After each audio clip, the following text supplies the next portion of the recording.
Hello everyone. In the sister video to this entitled Church Vision 2021, which I'd encourage you to watch if you haven't seen it, I outline the vision which we believe the Holy Spirit has held before us as a church. That vision is to be a church of Jesus-centered, God-dependent, missionary disciples who are being church in a variety of ways, resulting in us becoming a more diverse community and serving God in His world. This vision sets before us the kind of church we're called to be and guides our direction of travel. It's what we're aiming for, what we're travelling towards. What it's not designed to give us are the next steps on the journey. That's why each year or so we try and discern the plans we need to make, the next actions that we need to take to move us that bit closer to our vision. And what we try to do in that process is not come up with good ideas, but simply to listen to what the Holy Spirit's saying to us and then try to be obedient to it. Our actions for 2021 to 22 are almost completed, which has been really encouraging, especially since much of that time was lived under the restrictions of the pandemic. So in October this year, we spent time in prayer as a whole church, listening to God and pulling what we thought the Spirit might be saying to us. Then the church council went away for a day to talk, pray and discern what we believe God is calling us to next. The outcome of that is this document, Vision and Plans for 2023. It's not a list of all the things we do as a church. It is a list of priorities for new development and the key emphases for the coming year. And the emphasis is not on adding more things, but to develop and focus what we already do in the right directions. But there's a background to the priorities in this plan too.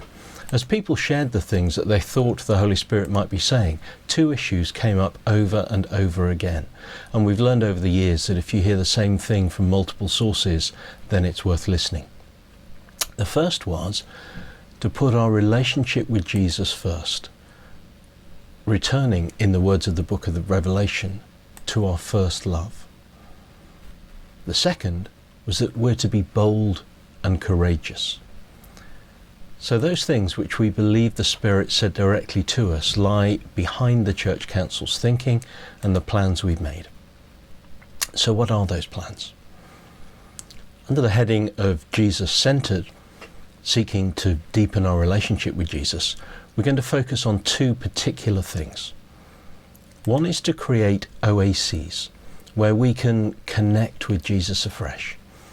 There's always a balance in church life between church being a place where we can use our gifts and serve God, and church being a place where we can relax into God, being refreshed by being with Him.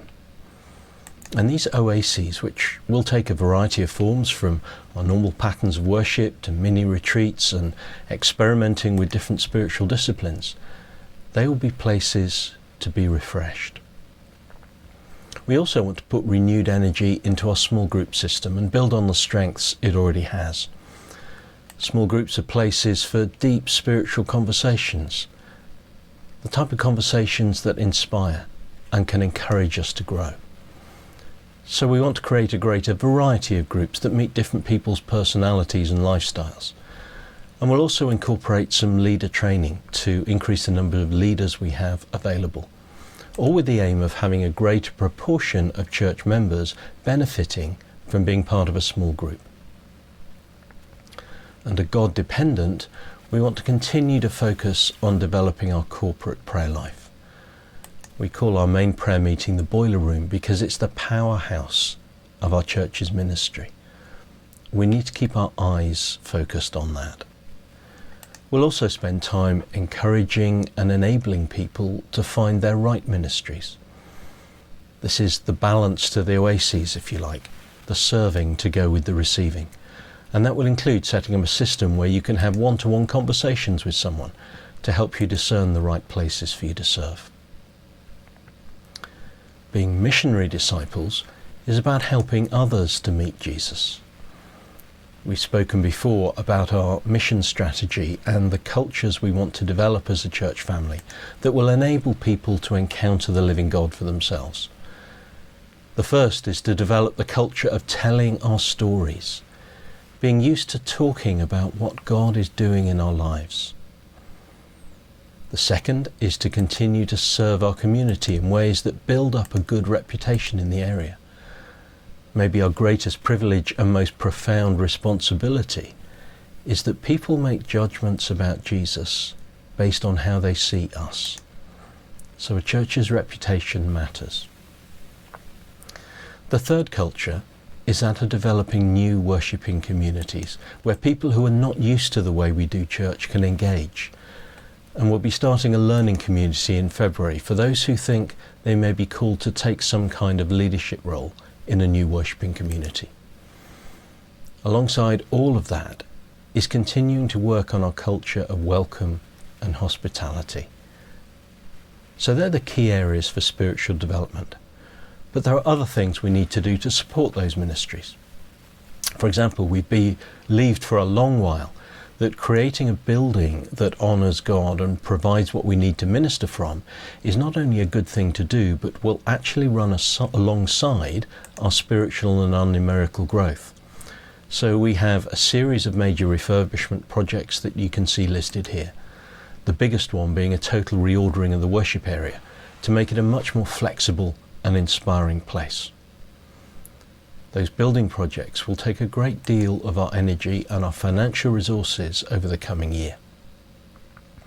We also want to respond decisively to the climate crisis and our stewarding of God's world. Therefore, as well as obtaining our Silver Eco-Church Award, we're aiming with a new heating system and solar panels to be carbon neutral within 2 years. And finally, there are some admin systems we need to develop that support these other ministries. So those are the outline plans. Now, as I said at the beginning, this is not a list of what we do. Our ministries in worship and children's church, with young people, with families, our social care ministries and much more will continue. But the plans I've outlined will focus our energies over the coming year to make us a bit more like the church God is calling us to be. As a church council, we think that they're exciting plans, and I hope you have the sense of God being in this as we travel together. But none of these things will happen unless we use all the gifts and abilities and resources that God has given us as a church family. We need every element of the body to be playing its part. So the question I want to leave you with is this. Amongst all of these plans, as well as our existing ministry, what might God be calling you to this year? What is your part in his plans here? Because if we do this together, we can really make a difference.